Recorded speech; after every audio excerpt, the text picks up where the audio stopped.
I didn't take the normal Love Island route where you're supposed to go to London and do all the red carpet events. I very much went back to exactly what I was doing beforehand, because Love Island was never part of the plan.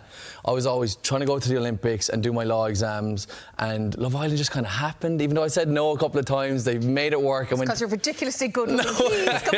Please come along and save the day. These people are really smart. They obviously saw that my personality would work with the girl I ended up winning the show with. It must have been, because they were so on top of me for going in. Anyway, I went in there, won the show, and I was like, lads, I got to get home for training.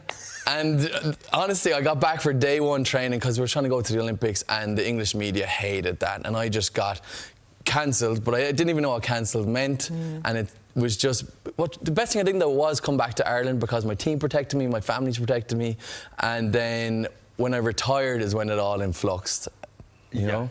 Yeah, that's...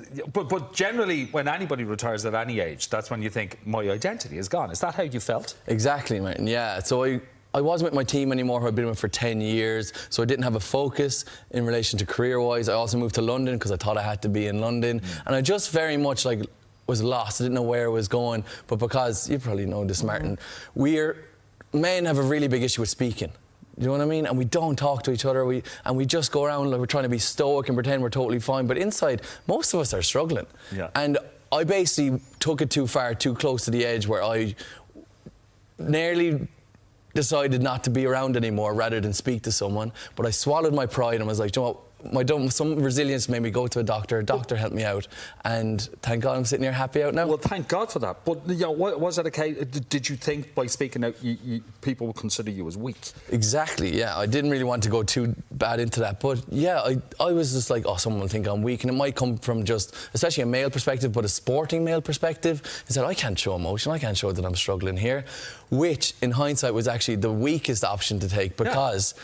Me speaking up has made me so much happier and made me, and that's not a thing I deal with anymore, but it was a part of my life, and there's a lot of people watching now who might be going through that period that I was going through. I know, Elaine, you struggle at one stage as well. Everyone goes through it eventually, and it's just having the courage to speak about it. It's strange, I think, in one way that you were almost willing to for some people to perceive who haven't gone through that, you're almost willing to leave it all go rather than get help because of the stigma associated with it. I mean, I was talking to Alan Quinlan about this as well, and when he same sort of scenario, he struggled hugely as well when he kind of retired in rugby. The team around him and that structure was no longer there. And for people who have never suffered with mental health difficulties or depression particularly, they don't understand it. Like, on the outside looking in, you're a TV star, you won Love Island, you were at the Olympics, everything was wonderful for you, yet you felt like you couldn't go on, and I got that as well. But you're on telly, you have this, you have that, but like, what's wrong with your life? You have a great life. And trying to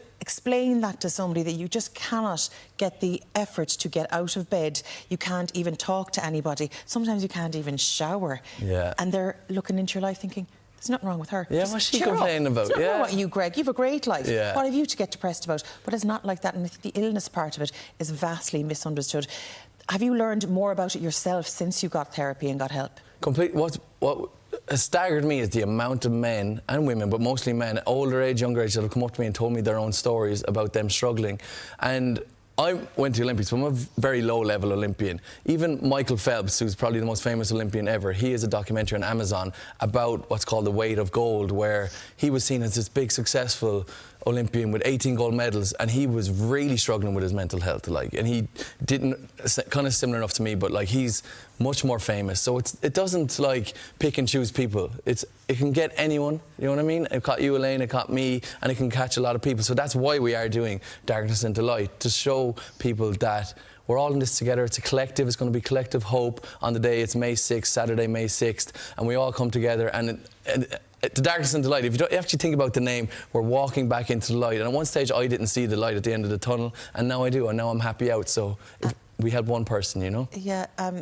When did you see your light? Because it is hard to kind of get through the funk of grey sometimes. Like, can you remember any point or any moment when you think, yeah, there is a glimmer here, I'm going to get through this?